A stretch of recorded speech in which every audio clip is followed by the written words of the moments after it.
Hello दोस्तों, नमस्कार। Santoshi IAS में आप सभी का एक बार फिर स्वागत है। यहाँ पर आज हम करेंगे क्रॉनिकल का जो अप्रैल मंथ का। यहाँ पर देखिए देता है अप्रैल मंथ का, लेकिन यहाँ पर जो भी आपके करंट अफेयर होते हैं ये आपके फरवरी, जितने भी फरवरी के करंट अफेयर बने होते हैं वो सभी होते हैं। तो यहाँ लेकिन आपके मैगजीन पर अप्रैल 25 लिखा होता है, ये याद रखिए। लेकिन अप्रैल 25 का नहीं होता, ये फरवरी 2025 का होता है, 2 महीने पहले लिखा रहता है उसमें।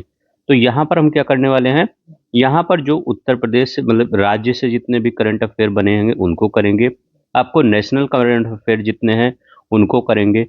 आपके इकोनॉमिक्स के जितने करंट अफेयर हैं उनको देखिए इस मैगजीन में आपको थ्योरी पार्ट में आपको दिया होगा, लेकिन आपको थ्योरी पार्ट में दिया होगा, इसी को हमने क्या किया है, क्वेश्चन आंसर के फॉर्म में कन्वर्ट कर दिया है, ताकि जो लोग इनको पढ़ चुके होंगे इस मैगजीन को, उनको ये क्वेश्चन करने में आसानी हो कि इसका कौन सा आंसर सही होगा।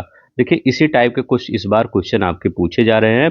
तो थोड़ा सा हमने यहाँ पर लेंदी थोड़ा सा बना दिया है, ताकि इसलिए हमने 3-4 पार्ट में लिख दिया है कि क्योंकि यह यहाँ पर मैं सोच रहा था कि सभी कुछ आपको जो भी यहाँ पर आपके टॉपिक दिए गए हैं उसके सभी कंटेंट इसी क्वेश्चन में आ जाएं, ताकि आपको कुछ कुछ कंटेंट भी आपको याद आ सके आसानी से। तो चलते हैं हम यहाँ पर शुरू करते हैं। जिन लोगों को अच्छा लगेगा तो प्लीज़ लाइक शेयर सब्सक्राइब कर दीजिएगा। इससे पहले हमने इस मैगजीन का एक वीडियो बना दिया है आपके मतलब फरवरी का, तो जाके वहाँ पर देख सकते हैं।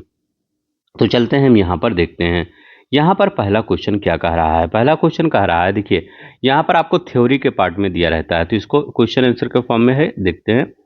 उत्तर प्रदेश सरकार ने गंगा एक्सप्रेसवे को जेवर एयरपोर्ट से जोड़ने के लिए 76 किलोमीटर लंबा लिंक एक्सप्रेसवे बनाने की घोषणा की है। तो पहला स्टेटमेंट क्या है, ये है। दूसरा स्टेटमेंट क्या कह रहा है, दूसरा स्टेटमेंट कह रहा है कि इस परियोजना की कुल अनुमानित लागत 4,415 करोड़ रुपए है। तो 4,415 करोड़ रुपए है, जिसमें 1,000 करोड़ रुपए सरकार ने आवंटित किया है। तो देख सकते हैं यहाँ पर आपका कौन सा सही होगा, पहला वाला भी सही है और दूसरा वाला भी आपका सही है। क्या किया गया है इसमें, तो यहाँ पर क्या किया गया है, जो गंगा एक्सप्रेसवे है उस एक्सप्रेसवे को कहाँ से जोड़ दिया जाएगा, जेवर एयरपोर्ट से जोड़ दिया जाएगा। ये याद रख लेंगे, गंगा एक्सप्रेसवे को कहाँ से जोड़ा जाएगा, जेवर एक्सप्रेसवे से। लिखा गया है लिंक एक्सप्रेसवे यमुना एक्सप्रेसवे से 24 किलोमीटर पहले जुड़ेगा, ये यहाँ पर बात कर रहा है। तो हाँ, जो ये लिंक एक्सप्रेसवे होगा वो यमुना एक्सप्रेसवे से 24 किलोमीटर पहले ये जुड़ने वाला है, तो ये भी आपका सही है।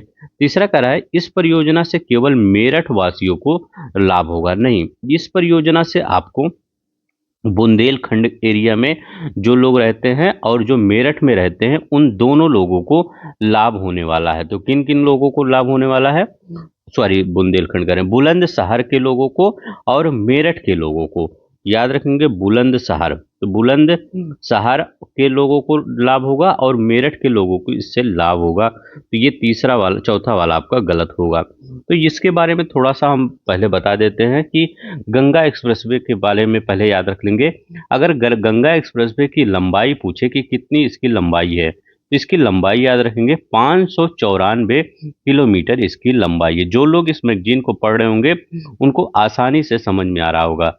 अब देखिए जो ये गंगा एक्सप्रेसवे है कहाँ से कहाँ तक इसकी कनेक्टिविटी रहेगी, तो गंगा के एक्सप्रेसवे की जो कनेक्टिविटी है ये प्रयागराज से कहाँ पर रहेगा, प्रयागराज से आपका मेरठ के बीच में इसकी कनेक्टिविटी रहेगी। तो ये याद रख लेंगे, दो चीजें आपको याद रखना है, प्रयागराज से मेरठ के बीच इसकी कनेक्टिविटी रहेगी और इसकी अब लंबाई कितनी रहेगी, 594 किलोमीटर इसकी लंबाई रहेगा, ये याद रखना है।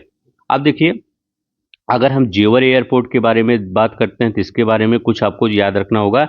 जेवर एयरपोर्ट याद रख लेंगे, विश्व स्तर पर यह चौथा सबसे बड़ा अंतर्राष्ट्रीय हवाई अड्डा होने वाला है। किसमें, विश्व स्तर पर चौथा सबसे बड़ा हवाई अड्डा होने वाला है। और ये याद रख लेंगे ये उत्तर प्रदेश का पांचवा ये हवाई अड्डा होगा, याद रखिएगा, पांचवा अंतर्राष्ट्रीय हवाई अड्डा होगा ये उत्तर प्रदेश का, तो ये भी याद रख लेंगे। यूपी का कौन सा होगा, पांचवा होगा। बस इतना आपको याद रख लेना होगा। इसके बाद आपको कुछ नहीं। तो 76 किलोमीटर लंबा एक्सप्रेसवे बनाया जाएगा जेवर एयरपोर्ट से जोड़ने के लिए। लागत कितना होगा? लगभग 4,500 करोड़ रुपए, 1,000 रुपए सरकार ने दे दिया है। और 24 किलोमीटर पहले जुड़ेगा यमुना एक्सप्रेसवे से। और ये मेरठ और बुलंदशहर के लोगों से इसको क्या किया जाएगा, मतलब मेरठ और बुलंदशहर के जो लोग हैं इससे ज़्यादा लाभ कमाएंगे। उनका व्यापार औद्योगिक विकास को बढ़ावा मिलेगा और जल्दी से सामान इधर उधर आएगा। तो ये याद रखेंगे। चौथा वाला आपका गलत होगा और सब सही होगा। तो यहाँ पर एक दो, पहला वाला आपका सही होगा, 1 2 3। चलते हैं नेक्स्ट देखते हैं।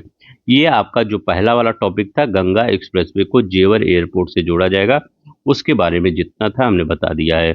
नेक्स्ट देखते हैं क्या कह रहा है। ये देखिए आपका आंसर है नीचे। ये इस पीडीएफ को अगर चाहिए तो पीडीएफ को मिल जाएगा आपको, नीचे लिंक दिया गया है, जाके वहां से डाउनलोड कर सकते हैं। करें, हाल ही में उत्तर प्रदेश में देश के पहले बायो पॉलीमर प्लांट की आधारशिला रखी है। इस संदर्भ में निम्नलिखित कथनों पर विचार कीजिए। अब देखिए उत्तर प्रदेश में यह देश का पहला बायो पॉलीमर प्लांट है। अब ये है क्या?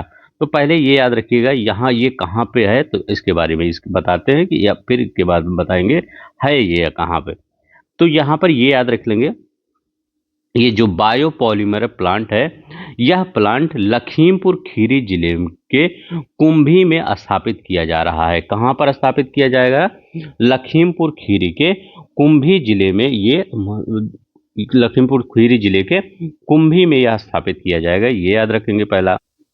दूसरा क्या याद रखेंगे? देखिए 1 2 3, 3 सही है आपका, ये भी सही है और ये भी सही है और ये भी सही है। तो तीनों ध्यान से पढ़िए। दूसरा क्या कह रहा है? इस परियोजना को बलरामपुर चीनी मिल्स लिमिटेड द्वारा 2,850 करोड़ रुपए की लागत से विकसित किया जा रहा है। तो किसके द्वारा विकसित किया जा रहा है? बलरामपुर चीनी मिल लिमिटेड द्वारा 2,850 करोड़ रुपए की लागत से विकसित किया जा रहा है। तो ये भी आपका सही है और ये भी सही है। लखीमपुर खीरी के कुंभी में स्थापित किया जा रहा है, ये याद रखेंगे। अब दूसरा देखते हैं। यह प्लांट प्रतिवर्ष 80,000 टन पॉलीलैक्टिक एसिड। अब ये पॉलीलैक्टिक एसिड क्या है, इसके बारे में थोड़ा सा याद रखिएगा। हर चीज को डिटेल में पढ़ेंगे तो क्या होगा, कहीं से भी क्वेश्चन आ जाएगा तो आपको याद आ जाएगा। देखिए, और ये क्या है, उत्तर प्रदेश में देश का पहला है तो ज्यादा इंपॉर्टेंट है।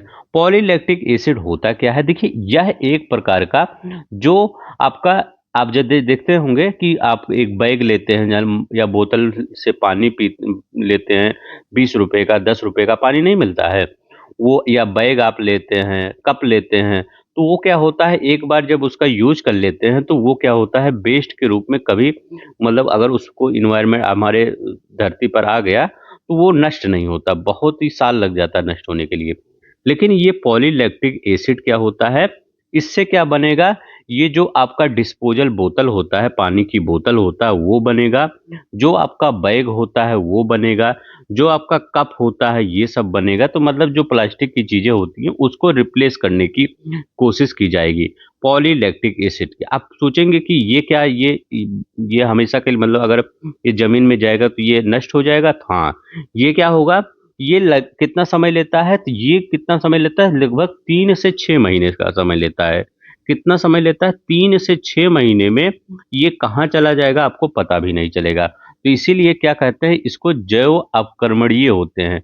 ठीक है, कि मतलब पूरी तरह से क्या होता है, ये मिट्टी में मिल जाते हैं। और जो अभी जो आप बैग, प्लास्टिक, बोतल ये सब देखते हैं मिट्टी में नहीं मिलते हैं, ये प्रदूषण करते हैं पर्यावरण। ठीक है, तो ये याद रखिएगा, पॉलीलैक्टिक एसिड क्या उत्पादन करेगा, इसका उपयोग जैव अपकरणीय उत्पादों का निर्माण किया जाएगा, ताकि क्या हो, हमारे पृथ्वी पर क्या कम हो सके, या जो आपका प्रदूषण होता है।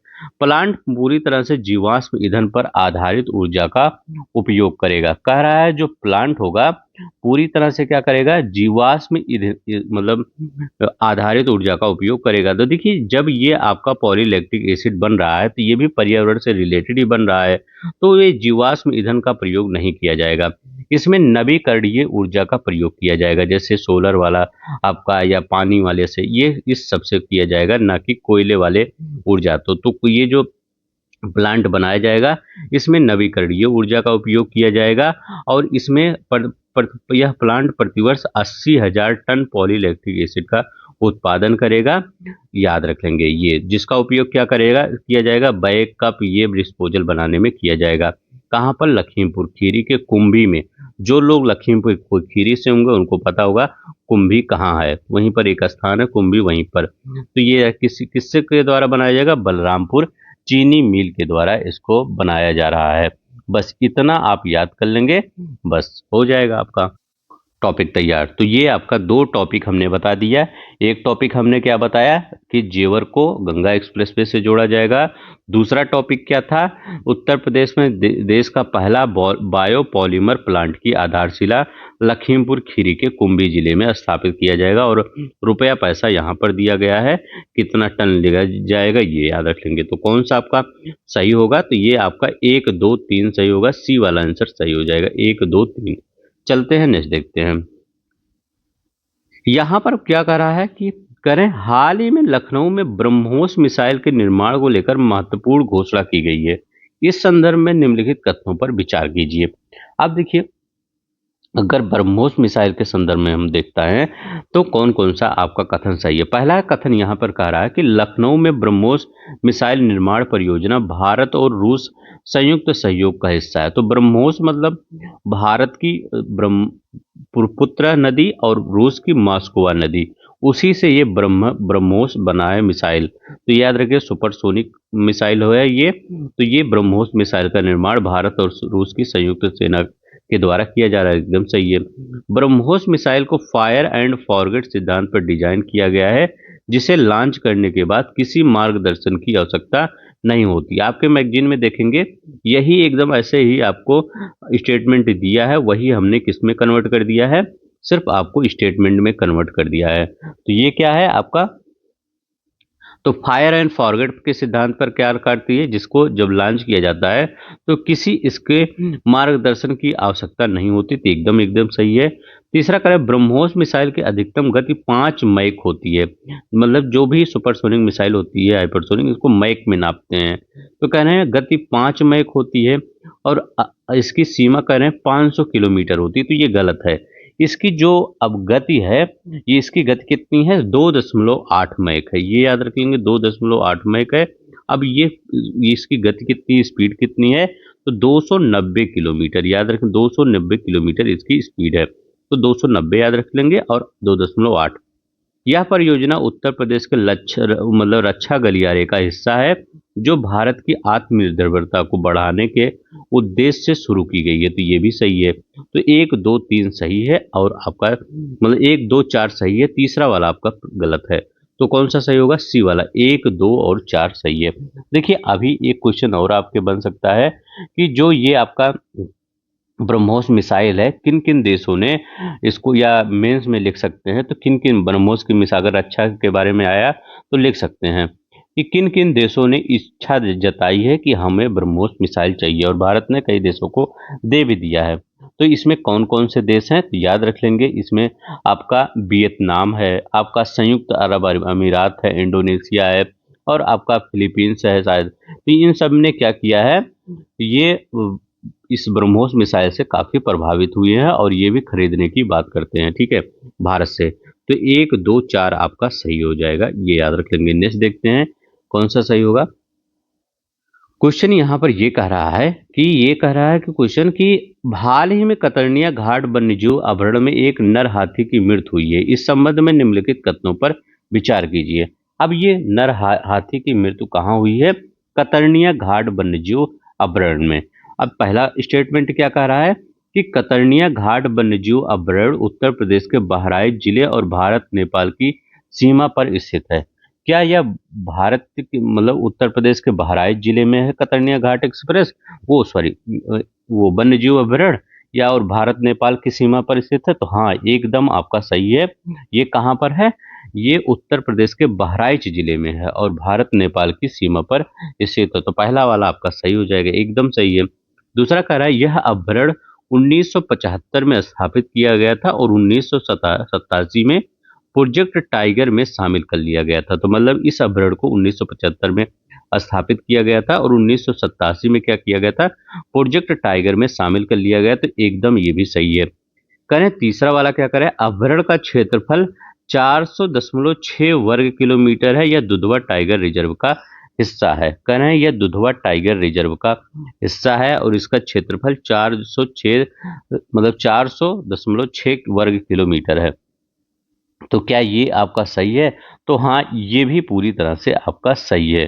ठीक है, और ये किसका हिस्सा है? तो ये याद रख लेंगे, ये आपका दुधवा नेशनल पार्क का दुधवा टाइगर रिजर्व का ये हिस्सा है। तो ये भी आपका तीसरा भी सही है। कतर्निया घाट मुख्य रूप से ऊंट और अफ्रीकी हाथी की प्रजाति के लिए प्रसिद्ध है। अब यहाँ कहाँ ऊंट मिलेंगे?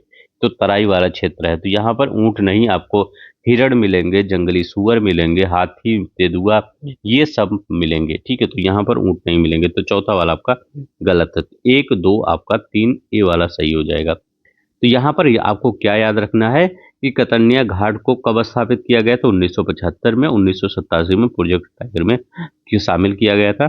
अभी क्यों प्रसिद्ध है ये? अभी इसलिए प्रसिद्ध है कि यहाँ पर एक नर हाथी की मृत्यु हो गई। तो आपके क्वेश्चन यही बनेगा कि मतलब किस जानवर की मृत्यु हो गई? तो नर हाथी की मृत्यु हो गई। नेक्स्ट देखते हैं, यहाँ पर क्या करा कि हाल ही में आईआईटी कानपुर द्वारा विकसित सोलर निर्जलीकरण तकनीक के संदर्भ में निम्नलिखित कथनों पर विचार कीजिए। पहला क्या कह रहा है, देखिए सोलर निर्जलीकरण है क्या? इसको देखिए, सोलर के द्वारा जो आपके फल सब्जियां ये सब होती है, उनको उनकी जो पानी होती है उनकी नमी को कम किया जाता है। तो इसके द्वारा क्या किया गया है, यहाँ पर वो आईआईटी के द्वारा, ये आईआईटी कानपुर के द्वारा, और इसका समर्थन भी किसने दे दिया है? इसका समर्थन नाबार्ड ने दे दिया गया है। ये भी याद रख लेंगे। अब यहाँ पर स्टेटमेंट देख लेंगे।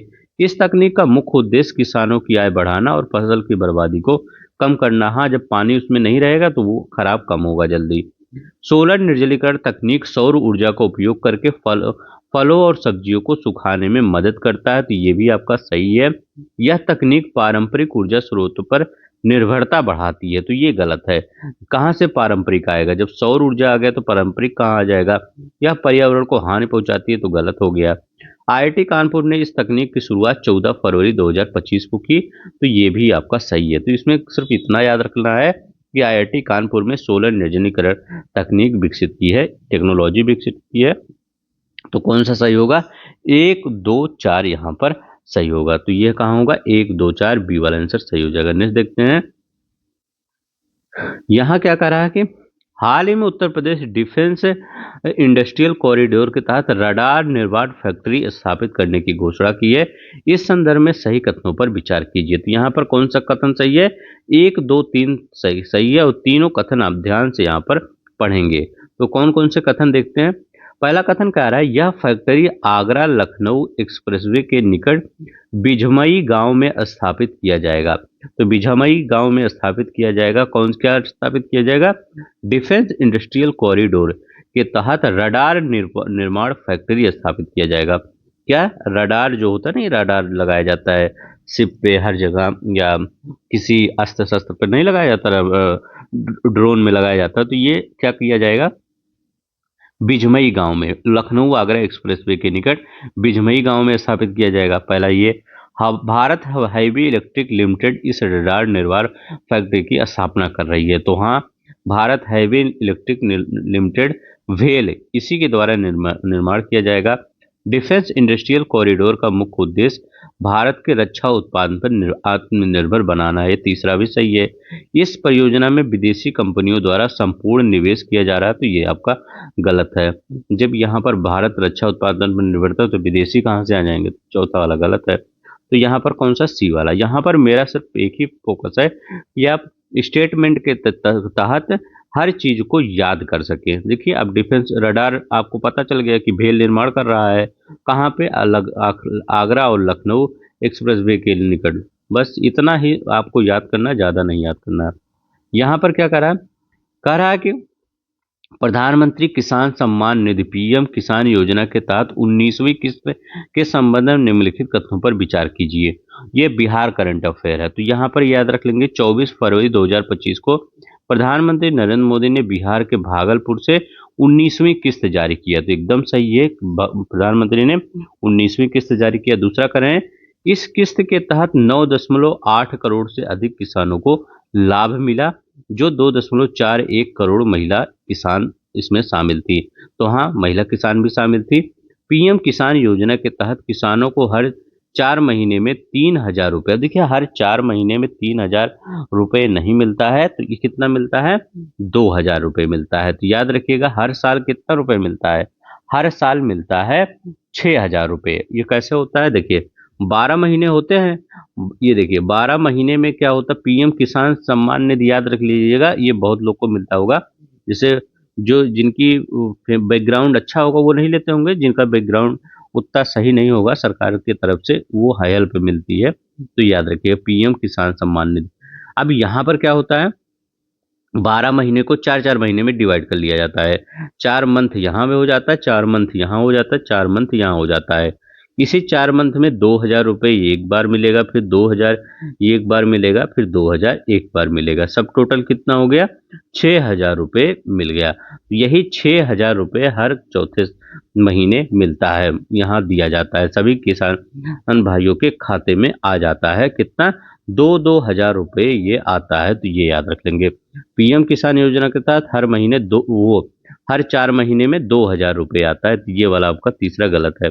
28वीं किस्त अक्टूबर 2024 में महाराष्ट्र के वाशी में जारी की गई है थी, तो ये भी सही है। 18वीं किस्त महाराष्ट्र में जारी की गई थी, और ये 9वीं किस्त कब जारी की गई है, ये बिहार में जारी किया गया, बिहार के भागलपुर से। 19वीं किस्त, ठीक है, तो ये याद रख लेंगे। अब तो पीएम किसान सम्मान निधि के बारे में पता चल गया होगा, तो हाँ चलते हैं। यहाँ पर तीसरा गलत होगा, 1, 2, 4 बी वाला आंसर सही होगा। नहीं, देखते हैं अब यहाँ क्या करा है, बिहार राज्य महिला वुशु चैंपियनशिप 2025 का उद्देश्य क्या था। तो ये देखिए, ये बिहार राज्य महिला विश्व चैंपियनशिप 2025 के आधिकारिक उद्घाटन कहाँ हुआ, मुजफ्फरपुर स्पोर्ट्स भवन में किया गया। तो ये याद रखिए, महिलाओं को राष्ट्रीय प्रतियोगिता के लिए प्रोत्साहित करना इसका मेन उद्देश्य था। अब यहाँ लिखा गया है, बिहार राज्य महिला विश्व चैंपियनशिप 2025 का आयोजन किस स्थान पर, तो स्पोर्ट्स भवन मुजफ्फरनगर में किया गया, ये याद रख लेंगे। यहाँ पर क्या करा, हाल ही में बिहार के मुख्यमंत्री नीतीश कुमार ने नालंदा में विभिन्न विकास परियोजनाओं का उद्घाटन किया और शिलान्यास किया। इस संबंध में निम्नलिखित कथनों पर विचार कीजिए। अब यहाँ पर देखते हैं कौन कौन से कथन सही। पहला करें, मुख्यमंत्री ने नालंदा में कुल 263 विकास परियोजनाओं का उद्घाटन किया और शिलान्यास किया, जिनकी कुल लागत 820.72 करोड़ थी। ये आपका सही है। दूसरा आपका पहला सही है, दूसरा भी आपका सही है, ध्यान से पढ़िए।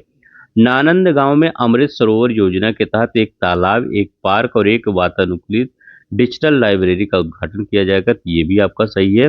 प्रधानमंत्री आवास योजना के तहत 12 महादलित परिवारों को नए घर सौंपे गए, जिनमें आवश्यक सुविधाएं शामिल हैं, तो ये भी आपका सही है। भविष्य की योजनाओं में पटना में एक डायनासोर पार्क और कृषि अनुसंधान केंद्र की स्थापना शामिल है, तो ये आपका गलत। अब ये गलत क्यों है, तो देखिए ये पटना में नहीं, ये राजगीर में स्थापित किया जा रहा है, ये याद रख लेंगे। तो ये 4 वाला गलत है, 1, 2, 3 आपका सही है। नेक्स्ट देखते हैं, यहाँ पर क्या कह रहा है कि हाल ही में गया जिले में पाषाण कला को भौगोलिक संकेत जीआई टैग प्रदान किया गया। इस संदर्भ में निम्नलिखित कथनों पर विचार कीजिए। कह रहा है कि 1, 3, 4 सही है, याद रखेंगे 1, 3, 4 ये तीनों ध्यान से पढ़िएगा। गया जिले में नीमचक बथानी प्रखंड में पत्थरकट्टी गांव पाषाण कला का प्रमुख केंद्र है, तो ये पहला वाला सही है। दूसरा कह रहा है सफेद संगमरमर, तो ये वाला सफेद संगमरमर का ये नहीं है, ये आपका ग्रेनाइट का बना है। जीआई टैग शिल्पकारों को वैश्विक पहचान मिलेगी और उनकी आय बढ़ाने में संभावना है, ये भी सही है। पत्थरकट्टी गांव का नामकरण रानी अहिल्याबाई होलकर ने किया था, तो ये भी सही है। तो ये कौन सा सही है, 1, 3, 4 सही है आपका, ये याद रख लेंगे। नेक्स्ट देखते हैं, यहाँ पर ये क्या करा है, करें बौद्ध महोत्सव 2025 के संदर्भ में निम्नलिखित कथनों पर विचार कीजिए। अब देखिए बौद्ध महोत्सव, तो याद रखेंगे जो बुद्ध महोत्सव हुआ था ये हुआ कहाँ था, तो ये याद रख लेंगे ये कहाँ हुआ था, बोध गया में हुआ था। कब से कब हुआ था? तो ये कब से कब हुआ था? 31 जनवरी से 2 फरवरी के बीच में हुआ था, ये याद रख लेंगे। तो पहला तो ये याद रखिएगा, बौद्ध महोत्सव 2025 का आयोजन ये 31 जनवरी से 2 फरवरी तक। दूसरा कह रहा है इस महोत्सव में केवल भारतीय कलाकारों ने भाग लिया है।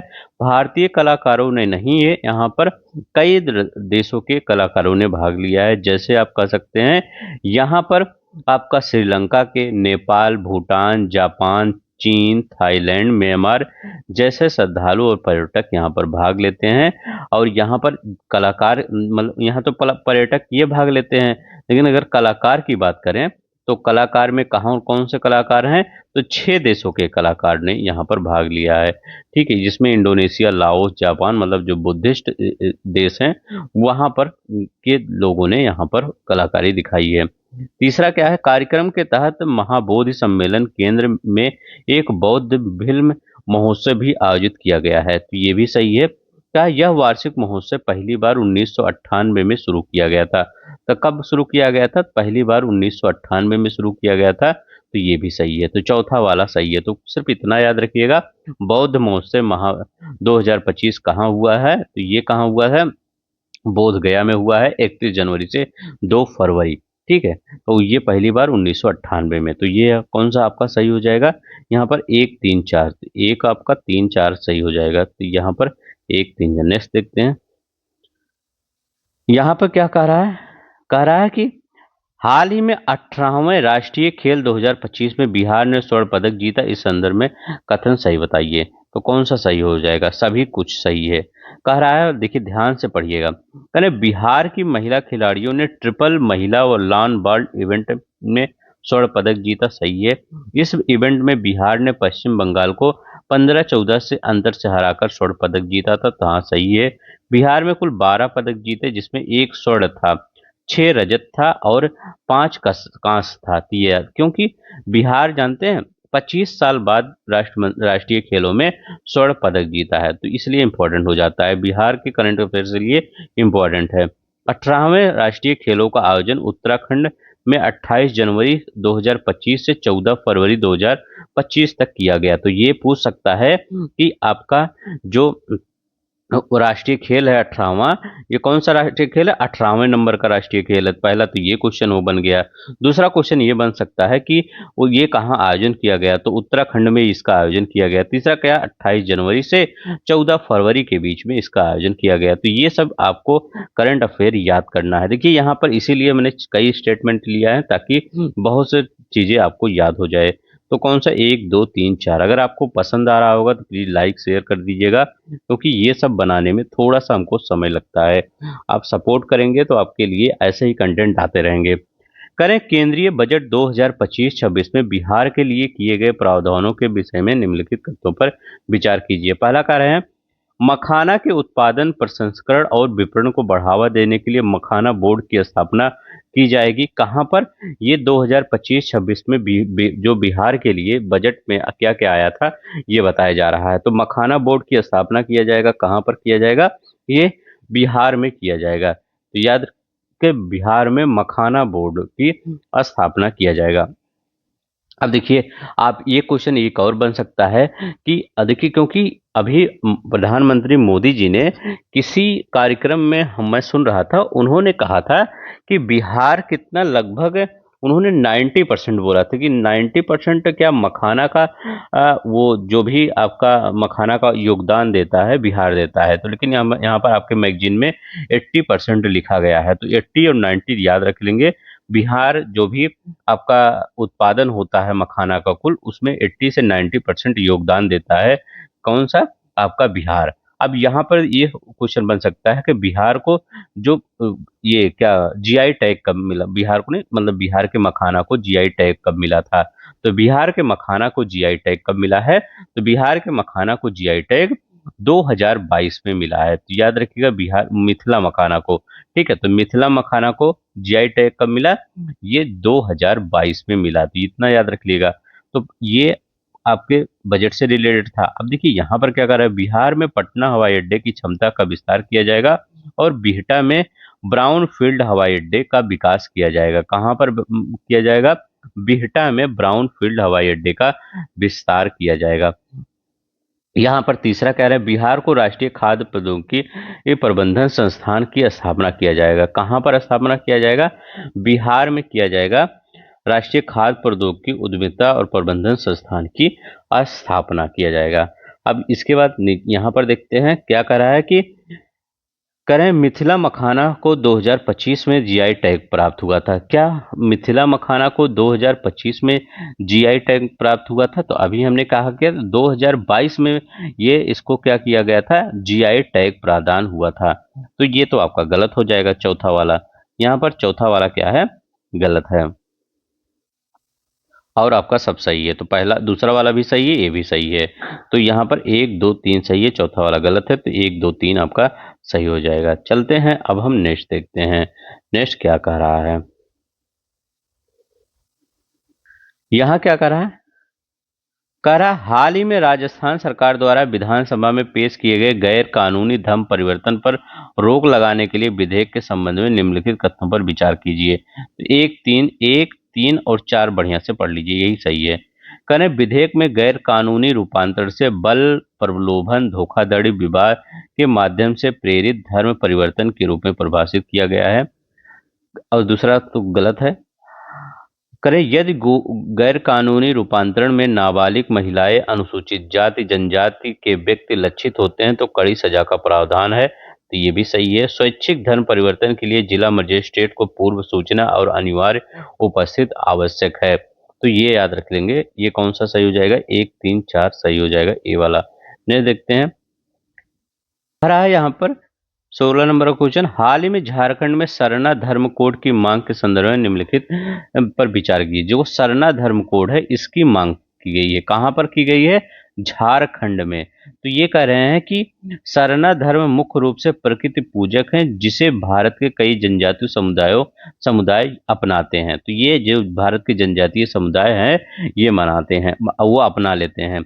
इसमें क्या होते हैं? ये प्रकृति के पूजक होते हैं। दूसरा कह रहा है कि सरना धर्म के अनुयायी मूर्तियों की पूजा करते हैं और वर्ण व्यवस्था का पालन। देखिए ये प्रकृति पूजक होते हैं, ना कि मूर्तियों की पूजा करते हैं। तो दूसरा आपका गलत हो जाएगा।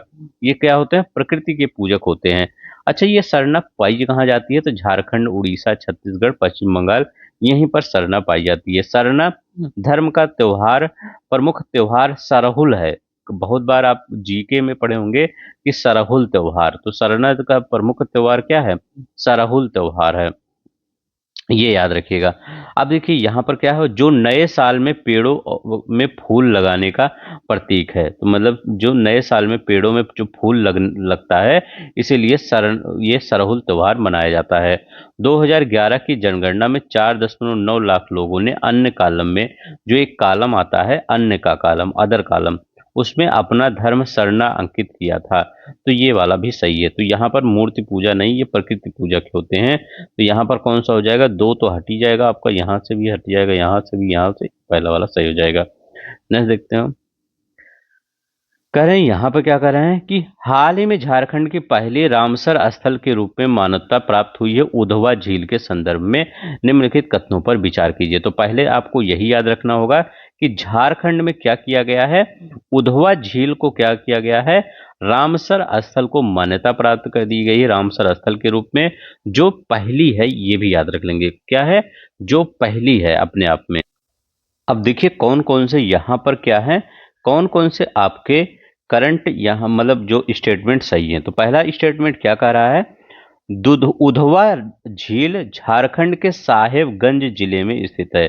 कहां पर? झारखंड का एक साहबगंज जिला है जो कि यहीं पर उधवा झील है। ये नेशनल करंट अफेयर की तरह ही काम करेगा, क्योंकि रामसर स्थल के रूप में शामिल कहीं भी हो तो वो इंपॉर्टेंट हो जाता है। सिर्फ झारखंड के पर्पज से ही मत देखिएगा। इसका नाम भगवान श्री कृष्ण के मित्र संत उद्धव के नाम पर रखा गया है। तो ये सही है। इसका नाम किसके नाम पर रखा गया है? तो भगवान श्री कृष्ण के एक मित्र हैं उद्धव, उन्हीं के नाम पर रखा गया है। सभी कथन सही हैं, तो ध्यान से सभी कथन पढ़ेंगे। यह झारखंड का एकमात्र पक्षी अभयारण्य है जिसकी स्थापना 1991 में की गई थी, तो ये एकदम सही है। इस यह झारखंड का एकमात्र पक्षी अभ्यारण्य है जिसकी स्थापना 1991 में की गई थी। दूसरा क्या कर रहे हैं, रामसर स्थल रूप में मान्यता मिलने से इसके संरक्षण और प्रबंधन में सुधार होगी, तो सिंपल ही है। भारत में तमिलनाडु में सबसे अधिक रामसर स्थल है और हाल ही में सिक्किम और झारखंड ने भी अपने अपने पहले रामसर स्थल प्राप्त किए थे। तो क्या ये चौथा वाला सही है कि नहीं? चौथा वाला बहुत ही इंपॉर्टेंट है, तो सही है। अभी सिक्किम वो तमिलनाडु में कितने रामसर स्थल हैं? तो अभी तमिलनाडु में सबसे ज्यादा रामसर स्थल हैं जिनकी संख्या कितनी है? 20 है, ये याद रख लेंगे। कितनी है? 20 हैं। अब यहां पर याद रख लेंगे सिक्किम में अभी और झारखंड में, वो सिक्किम में अभी जो रामसर स्थल मिला है उसको देखते हैं, उसका नाम क्या है। जो सिक्किम में अभी रामसर स्थल मिला है उसका नाम क्या है? तो सिक्किम में जो अभी रामसर स्थल मिला था उसका नाम है खेचो पलरी वेटलैंड। क्या है? खेचो पलरी वेटलैंड। इसका मैं नाम लिख देता हूं, खेचे ओ खेचो पलरी, खेचो पलरी वेटलैंड। ठीक है, तो खेचो वेटलैंड इसका नाम है, खेचो पलरी वेटलैंड। कहाँ का है? सिक्किम का है, जो अभी नया नया बना है। अभी एक नया और बना है, कहाँ पर? तमिलनाडु में। तो तमिलनाडु का कौन है? सक्कर कोटई। मैं लिख देता हूँ, क्या है? सक्करा, सक्करा कोटई, कोटई है। और एक और है न, थेरंथंगल, थेरथंगल पक्षी अभ्यारण्य। तो ये थेर, तो पहले इतने 18 थे तो अब 20 हो गए, दो तो और जुड़ गया। तो थेरथंगल, तो ये याद रखेंगे, थेरथंगल और सक्कर कोटई। जैसे जो टेढ़ा मेढ़ा नाम होगा वही तमिलनाडु केरल का होता है, ठीक है, या साउथ का होता है। तो सक्कर कोटई और थेरथंगल ये कहाँ पे है? ये तमिलनाडु के हैं। और खेचो पलरी, खेचो पलरी, तो खेचो पलरी कहाँ पर है? सिक्किम का है, ये याद रखेंगे। ठीक है, खेचो पलरी कहाँ का है? सिक्किम का। तो यहाँ पर आपका कौन सा होगा? डी वाला सही हो जाएगा। तो देखिए, आप देखिए एक ही क्वेश्चन से आपने कितनी चीजें पढ़ लिया है। यही आपका पढ़ने का तरीका होना चाहिए, एक ही में कई चीजें पढ़ लें। और थोड़ा सा टफ रहेगा तो अच्छा लगेगा कि क्योंकि अब चीजें टफ पूछ रहे हैं। अब सिंपल चीजें मत पढ़िएगा, नहीं तो फिर वही सिंपल चीजें फिर आप जब पेपर से निकलते हैं तो सोचते हैं कहाँ से आ गया।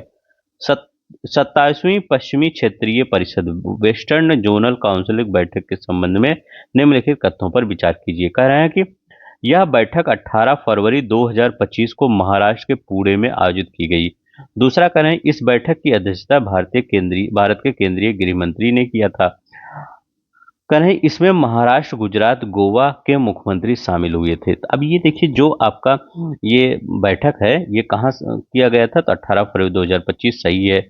अध्यक्षता केंद्रीय गृह मंत्री ने किया था। अब देखिए यहाँ पर जब ये पश्चिम की बात कर रहे हैं तो इसी के साइड के जो मुख्यमंत्री होंगे वो शामिल होंगे। तो महाराष्ट्र हुआ, गुजरात हुआ, गोवा हुआ और दमन दीव हुआ। तो यहाँ के जो मुख्य लोग हैं वो सब शामिल हुए थे। ठीक है, तो यहाँ के मुख्यमंत्री या दमन दीव के जो भी मुखिया होंगे वो आपके अधिकारी, वरिष्ठ अधिकारी थे, वो क्या हुए?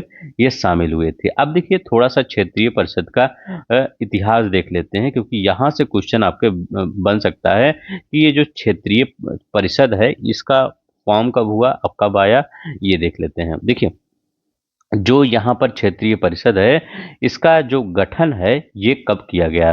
तो ये इसका गठन किसके तहत किया गया? तो पहले ये याद रख लीजिए किस अधिनियम के तहत किया गया। तो 1956 का जो अधिनियम है, याद रख लेंगे, 1956 का अधिनियम राज्य पुनर्गठन अधिनियम, राज्य पुनर्गठन अधिनियम ये है। तो राज्य पुनर्गठन अधिनियम के तहत पंडित जवाहरलाल नेहरू द्वारा, किसके द्वारा? पंडित जवाहरलाल नेहरू, जवाहरलाल नेहरू द्वारा स्थापित किया गया था। अब इसका उद्देश्य क्या था, क्यों इसकी जरूरत पड़ी क्षेत्रीय परिषद स्थापित करने की? तो जो भाषाई संघर्ष चलता है राज्यों के मध्य, इसीलिए देखिए अभी थोड़ा सा भाषाई संघर्ष कहाँ से चल रहा है? तमिलनाडु से चल रहा है, भारत का मतलब केंद्र का। तो इसी इससे रिलेटेड क्वेश्चन पूछ सकता है। तो ये पूछ सकता है कि इसके अध्यक्ष कौन होते हैं क्षेत्रीय परिषद के? तो ये गृह मंत्री होते हैं। तो इसको क्यों बनाया गया था? तो भाषाई संघर्षों को कम करने के लिए इसको बनाया गया था। ये पहले 4 ही थे, लेकिन अब कितने, एक और जोड़ दिया गया। कौन? पूर्वोत्तर परिषद बनाया गया। कब पूर्वोत्तर परिषद बनाया गया, ये भी क्वेश्चन आ सकता है। तो 1972 में क्या किया गया? पूर्वोत्तर परिषद का गठन किया गया। ठीक है, तो ये याद रखिएगा 1972 में पूर्वोत्तर परिषद का गठन किया गया, तो ये याद रखेंगे। चलते हैं अब नेक्स्ट देखते हैं, सभी कथनी सही है। नेक्स्ट देखते हैं। अब यहाँ पे क्या रहा, क्या कर रहा है, कह रहे हैं भील जनजाति के संबंध में निम्नलिखित कथनों पर विचार कीजिए। अब यहाँ पर क्या है, कौन सा कथन सही है, तो सी वाला सही है। भील जनजाति भारत की सबसे बड़ी और पुरानी आदिवासी जनजातियों में से एक है। अब देखिए इस मतलब भील जनजाति ये सुर्खियों में क्या है, इसके बारे में देखते हैं थोड़ा सा। ठीक है, भारत की सबसे बड़ी और पुरानी जनजाति है, थोड़े आगे देखते हैं, इसके बाद तो यहाँ पर देखेंगे। यहाँ क्या कर रहा है कि पुणे में भील परिवारों को वासंत दाता सुगर इंस्टीट्यूट वीएसआई के बीच विवाद के निम्नलिखित कथनों पर विचार कीजिए। अब यहाँ पर देखिए पुणे में क्या था, भील परिवारों ने क्या किया, वसंत दाता एक शुगर इंस्टीट्यूट है, उस पर आरोप लगाया है कि उन्होंने उनके घरों को तोड़ा है और जो उनकी पुश्तैनी जमीन है उससे उनको विस्थापित करने की कोशिश की गई है। मतलब ये जो कंपनी है, इंस्टीट्यूट है, इस पर आरोप लगाया है। तो याद रखेंगे, तो यहाँ कह रहे हैं भील परिवारों ने आरोप लगाया बीएसआई के घरों को तोड़ने और विस्थापित करने को, तो एकदम सही है। यह जमीन महाराष्ट्र सरकार द्वारा बीएसआई को 99 वर्ष के लिए पट्टे पर दी गई थी, तो ये दूसरा भी सही है। सिविल अदालत ने स्थिति को बनाए रखने का आदेश दिया है और अगली सुनवाई 27 फरवरी 2025 को होगी, ये हो ही गई है, तो ये याद रख लेंगे। तो ये सही कौन सा कथन यहाँ पर कह रहा सही है, तो सभी यहाँ कथन सही है। देखिए भील के बारे में थोड़ा सा याद रख लीजिएगा। भील समुदाय कहाँ पे पाया जाता है, तो पश्चिमी और मध्य भारत में ये वनों में पाए जाते हैं। कहाँ पर, पश्चिमी और मध्य भारत में ये पाए जाते हैं। अब इनके बारे में और क्या याद रखेंगे, भील लोग कौन सी भाषा बोलते हैं, तो भीली भाषा बोलते हैं। भील लोग कौन सी भाषा बोलते हैं, भीली भाषा बोलती हैं। ये किस परिवार से बिलोंग करते हैं, ये भी याद रख लेंगे। ये इंडो आर्यन परिवार से बिलोंग करते हैं। तो इंडो आर्यन परिवार से ये बिलोंग करते हैं। और क्या याद रखेंगे, यहाँ मतलब इनका जो अर्थ है भील का, मतलब ये भील शब्द कहाँ से आया है, तो बिल्लू से आया है। ठीक है, बिल्लू के अर्थ क्या अर्थ है, धनुष से है। ठीक है, बस इतना ही याद रख लेंगे, इससे ज्यादा कुछ नहीं ज्यादा पूछा जाएगा। नेक्स्ट देखते हैं। कह रहे हैं गुजरात में डिस्टल्ड एरिया एक्ट के संबंध में निम्नलिखित कथनों पर विचार कीजिए। यह अधिनियम मुख्य रूप से सांप्रदायिक दंगों के इतिहास वाले क्षेत्रों में संपत्ति लेन देन को नियंत्रित करता है। दूसरा क्या कह रहा है, दूसरा यहाँ पर कह रहा है कि यह अधिनियम के तहत किसी भी संपत्ति की बिक्री के लिए जिला कलेक्ट्रेट को अनुमति की आवश्यकता है। 2020 में किए गए संशोधन के अनुसार कलेक्टर संपत्ति की बिक्री संपादित सांप्रदायिक समूहन की जांच कर सकते हैं। तो देखिए क्या होता है, जैसे कहीं भी क्या होता है, दंगा हो जाता है या सांप्रदायिक दंगे होते हैं या बहुत प्रकार के दंगे हो जाते हैं, उसमें क्या होता है, लोग अपने क्या होता है जमीन को क्या होते हैं बेचना स्टार्ट कर देते हैं, या दूसरे लोग खरीदना या वहां से पलायन करना स्टार्ट कर देते हैं, फिर बेच देते हैं, पलायन। तो उसी को रोकने के लिए ये क्या किया गया, एक्ट लाया गया है, गुजरात का डिस्टल्ड एरिया एक्ट। इसमें क्या कहा जा गया है कि जब भी कोई भी आपका सांप्रदायिक ये डिस्टर्ब होगा, सांप्रदायिक तनाव होगा, तो उस समय जो अचल संपत्ति है उसके हस्तांतरण, मतलब एक दूसरे से एक मतलब एक लोग से दूसरे एक जो क्या है बी को नहीं बेच सकता। तो ऐसा याद रख लेंगे कि एक संपत्ति दूसरे को हस्तांतरित नहीं कर सकते हैं। ठीक है, तो यही आपका कानून बना है, किसने बनाया है, गुजरात के डिस्टल एरिया एक्ट में। ये अब जितना भी है सही है आपका सब। नेक्स्ट देखते हैं। यहाँ क्या रहा है कि डिस्टल्ड एरिया एक्ट का मुख्य उद्देश्य क्या है, देखिए सांप्रदायिक सद्भाव बनाए रखना और जनसांख्यिकीय असंतुलन को रोकना। तो जनसांख्यिकीय मतलब जो डेमोग्राफिक चेंज आएगा, क्योंकि अगर दंगा हो जाता है तो कोई ऐसी कम्युनिटी होती है जो पूरी तरह से वहां से विस्थापित हो जाती है, तो क्या होता है असंतुलन उत्पन्न हो जाता है। तो उसी को ये क्या करना है, बनाए रखना, कि ताकि ये जो भी सांप्रदायिक दंगे हों, तनाव हो, उसमें कोई चीज ऐसा हस्तांतरण जमीन का या अचल संपत्ति का ना कर पाए। यहाँ पर क्या कह रहा है कि ब्रुसेलोसिस के संदर्भ में निम्नलिखित कथनों पर कौन सा कथन सही है। कह रहे हैं यह ब्रुसेलोसिस बैक्टीरिया के कारण होने वाला एक संक्रामक रोग होता है। दूसरा कह रहे हैं ब्रुसेलोसिस मुख्य रूप से कुत्तों में होता है, गायों में होता है, बकरियों में होता है और भेड़ों को प्रभावित करता है। तो ये भी सही है और ये भी सही है, दोनों ही आपका सही है। कह रहा है तीसरा, मनुष्यों में यह संक्रमण आमतौर पर संक्रमित दूध के सेवन से या संक्रमित पशुओं के सीधे संपर्क में आने से फैलता है, क्योंकि क्या पशुओं को होता है, तो अगर ये कुत्ते, गाय, बकरियां, ये मनुष्य के पालतू जानवर होते हैं, तो क्या होते हैं, मनुष्य अगर इसके साथ संपर्क में आता है तो मनुष्य को भी हो जाता है। कह रहे हैं ब्रुसेलोसिस के लक्षणों में त्वचा पर चकत्ते, सिर में दर्द, ये गलत है। इसके जो लक्षण होते हैं वो होता है बुखार होता है, कमजोरी होता है, वजन का कम होता है, ये चौथा गलत है। तो तीनों याद रख लेंगे। ये बैक्टीरिया के कारण होने वाला रोग है ब्रुसेलोसिस। याद रखेंगे कौन सा है, ब्रुसेलोसिस। ब्रुसेलोसिस किसके कारण होता है, बैक्टीरिया के कारण होता है, याद रख लेंगे ये। और ये कुत्ते, गाय, बकरियों, ये इनको प्रभावित करता है, मनुष्यों में भी इसके हो जाता है पशुओं के संपर्क में आने से। अभी 8 वर्षीय बच्ची का केरल में इसका लक्षण देखा गया था, इसलिए ये सुर्खियों में था। अब चलते हैं नेक्स्ट देखते हैं। अगर आपको अच्छा लग रहा होगा तो प्लीज लाइक, शेयर, सब्सक्राइब कर दीजिएगा। अब यहाँ पर देखते हैं ये क्या कर रहा है कि दिवसीय टीबी उन्मूलन अभियान के संबंध में निम्नलिखित कौन सा कथन सत्य है। ठीक है, यहाँ पर 100 होना चाहिए क्योंकि 100 दिवसीय है। ठीक, तो 100 दिवसीय टीबी उन्मूलन के संदर्भ में निम्नलिखित कौन सा कथन सत्य है, ये बताना है। अब देखते हैं यहाँ पर, अब यहाँ पर कौन सा आपका हो गया, नेशनल करंट अफेयर आपका हो आया आ गया। ठीक है, तो नेशनल करंट अफेयर से देखते हैं क्या क्या क्वेश्चन बनता है। कह रहे हैं कि इस अभियान के तहत 5 लाख से अधिक टीबी रोगियों की पहचान की गई है, तो एकदम सही है। करें, इस अभियान के तहत 10 करोड़ से अधिक संवेदनशील व्यक्तियों की पहचान की गई है, 100 दिवसीय टीबी उन्मूलन है, ये भी याद रख लेंगे। करें, निश्चय केवल वित्तीय सहायता प्रदान, ये गलत है, वित्तीय सहायता नहीं। टीबी का कारण माइक्रोबैक्टीरियम ट्यूबरकुलोसिस नामक जीवाणु होता है, तो टीबी का कारण क्या होता है, माइकोबैक्टीरियम ट्यूबरकुलोसिस नामक जीवाणु हो, तो ये भी आपका सही होता है। तो 1, 2, 4 आपका सही हो जाएगा। तो कौन सा हो जाएगा, 1, 2, 4। नेक्स्ट देखते हैं, नेक्स्ट का क्या बन रहा है। करें, नक्शा पायलट कार्यक्रम का मुख्य उद्देश्य क्या है। अब जो कि नक्शा पायलट का जो कार्यक्रम है ये कहाँ पर शुरू किया गया, ये याद रखिएगा, मध्य प्रदेश के रायसेन जिले में ये शुरू किया गया। कहाँ पर, एमपी के रायसेन जिले में नक्शा पायलट शुरू किया गया। ये मतलब इसका आधिकारिक शुभारंभ किया गया कब, 18 फरवरी 2025 को।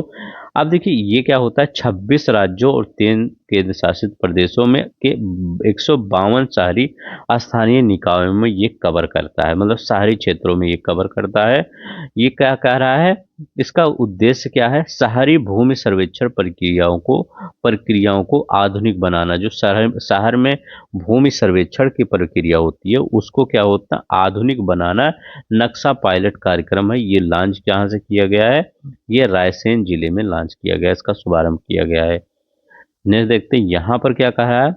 यहाँ कह रहा है निम्नलिखित में नक्शा पायलट कार्यक्रम का कौन सा लाभ नहीं है, तो यहाँ पर कौन सा लाभ नहीं है, तो भूमि विवादों को समझाना, समाधान करना इसका लाभ है। सटीक भूमि रिकॉर्ड तैयार करना सही है।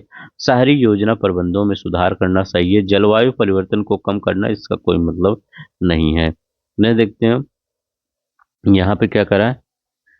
27 नंबर करें, हाल ही में सुप्रीम कोर्ट ने लोकपाल के किस आदेश पर रोक लगा दी है। सुप्रीम कोर्ट ने लोकपाल के किस आदेश पर रोक लगा दी है, इसको आपको बताना है। तो किस पर, उच्च न्यायालय के न्यायाधीशों को लोकपाल के अधिकार क्षेत्र में लाने के आदेश पर। तो यही था, क्योंकि जो उच्च न्यायालय के न्यायाधीश थे उनको भी न्याय ये उनको भी किसके अधिकार क्षेत्र में लाया जा रहा था, लोकपाल के। तो इसको सुप्रीम कोर्ट ने रोक लगा दिया, कहा गया ऐसा नहीं कर सकते। अगर ऐसा होता है तो क्या होता है, तो जो न्यायपालिका की निष्पक्षता होगी वो स्वतंत्र रूप से बॉडी काम कर नहीं पाएगी। ठीक है, तो मतलब स्वतंत्र बॉडी नहीं रह जाएगी अगर ये उच्च न्यायालय के न्यायाधीशों को लोकपाल में ला दिया गया। तो कौन सा आदेश पर रोक लगा दी है, तो पहला ही, जिसमें क्या कहा जा रहा था कि लोकपाल के अधिकार में लाना है उच्च न्यायालय के न्यायाधीशों को, तो पहला वाला ही आपका गलत हो जाएगा। नेक्स्ट देखते हैं, वो पहला वाला सही हो जाएगा आपका। ठीक है, सरकारी अधिकारी को लोकपाल के समक्ष उपस्थित होने का अधिकार सही है। निजी कंपनियों पर जांच का अधिकार सही है। राज्य सरकार के निर्णयों की समीक्षा के अधिकार तो सही है, लेकिन पहला वाला गलत है। तो ये पहला वाला रोक किस आदेश पर रोक लगा दी है, पहले वाले पे। यहाँ पर देखिए क्या कह रहा है कि निम्नलिखित कथनों पर विचार कीजिए। भारत में राष्ट्रपति शासन संविधान के 356 के तहत लागू किया जाता है, सही है। कह रहे राष्ट्रपति शासन के दौरान दौरान राज्यपाल राज्य के वास्तविक प्रशासक के रूप में कार्य करता है, तो ये आपका गलत है। राष्ट्रपति शासन अधिकतम 2 वर्षों तक लागू रह सकता है, जिसके तहत हर 6 महीने संसद की स्वीकृति देना, रिन्यू कराना जरूरी है। तो 1 और 3 आपका सही है। तो कौन सा सही हो जाएगा? यहाँ पर 1 और आपका 3 सही हो जाएगा। देखते हैं क्या कह रहा है। क्या कह रहा है कि निम्नलिखित में से किन परिस्थितियों में भारत के राष्ट्रपति पर शासन लगा है?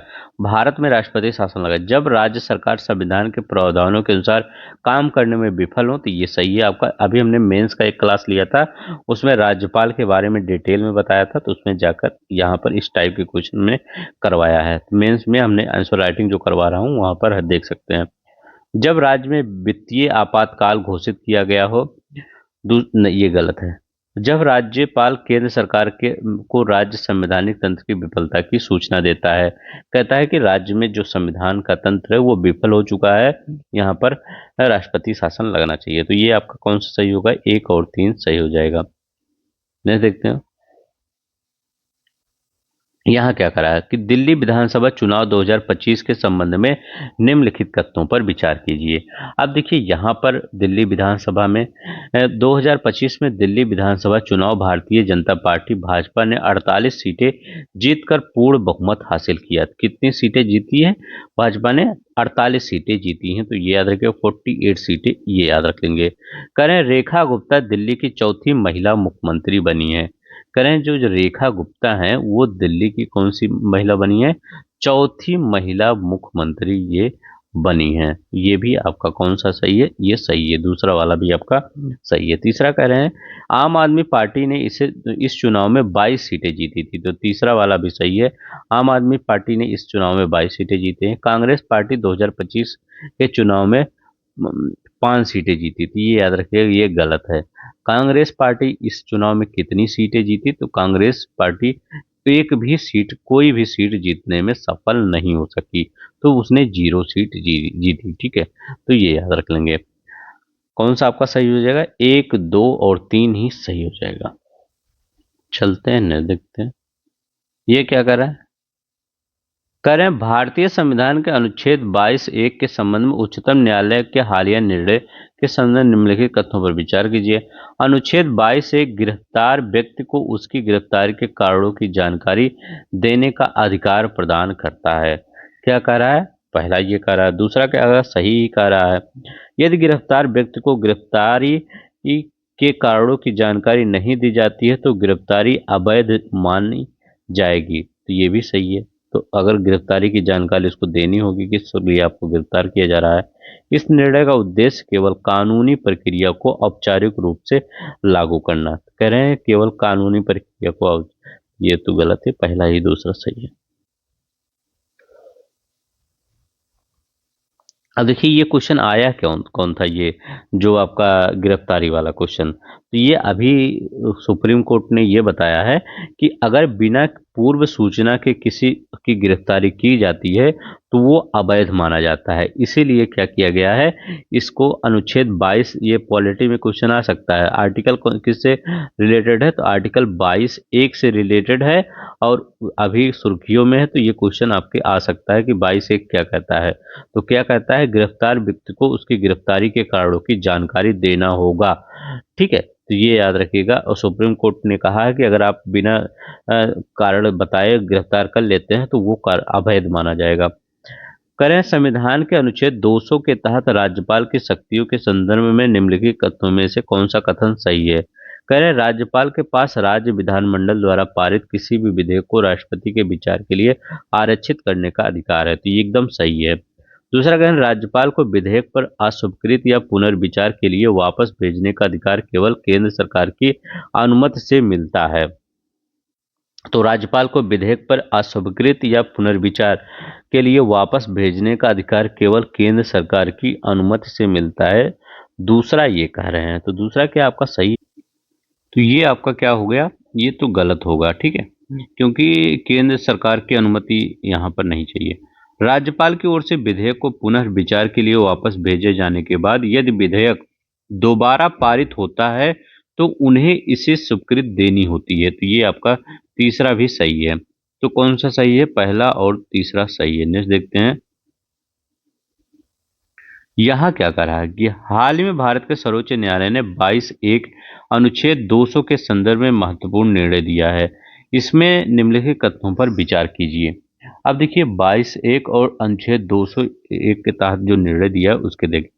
अनुच्छेद 22(1) के तहत गिरफ्तार व्यक्ति को उसकी गिरफ्तारी के कारणों की जानकारी देना संवैधानिक आवश्यकता है। तो ये अभी सुप्रीम कोर्ट ने ही बता दिया कि जो यहाँ पर अगर किसी व्यक्ति को गिरफ्तार किया जाता है तो उसको पहले बताना पड़ेगा कि आपको गिरफ्तार क्यों किया जा रहा है, ऐसे नहीं ले जाके जेल में डाल दिया जाए। तो पहला वाला तो एकदम सही है। दूसरा कह रहे हैं कि अनुच्छेद 200 के तहत राज्यपाल को राज्य विधेयकों को अनिश्चित काल के तक निर्णय लेने का अधिकार है। अनिश्चित काल तक निर्णय लेने का अधिकार है, तो ये गलत है। एक निश्चित काल तक निर्णय लिया जाएगा, ये नहीं कि 4 साल आप उस विधेयक को रख दिए मतलब ठंडे बस्ते में, तो ऐसा नहीं कर सकता राज्यपाल।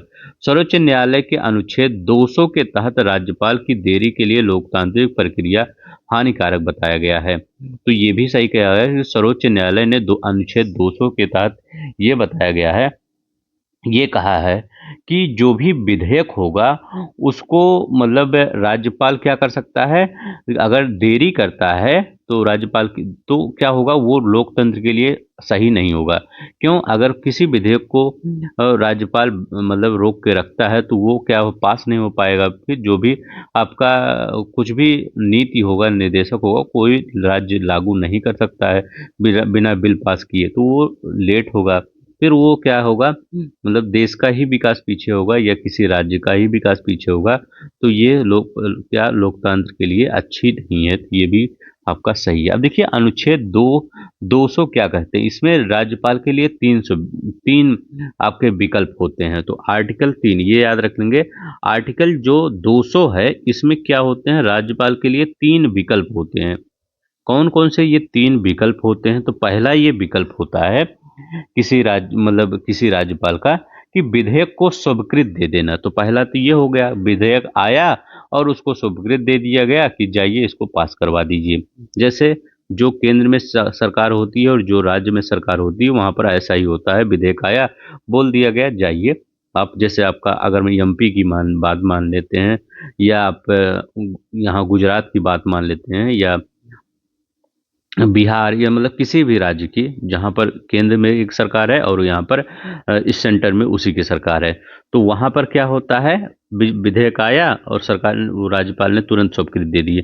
बट क्या होता है जहाँ पर केंद्र की सरकार नहीं होती है, जैसे आप मान लीजिए तमिलनाडु की बात मान लीजिए, केरला की बात मान लीजिए, वहाँ पर क्या होता है, या किसी अदर स्टेट की बात मान, झारखंड की बात मान ले, वहाँ क्या होता है, राज्यपाल जो होता है वो उस विधेयक को पुनर्विचार के लिए कभी कभी भेज देता है या कभी कभी अपने पास कुछ समय के लिए रख लेता है।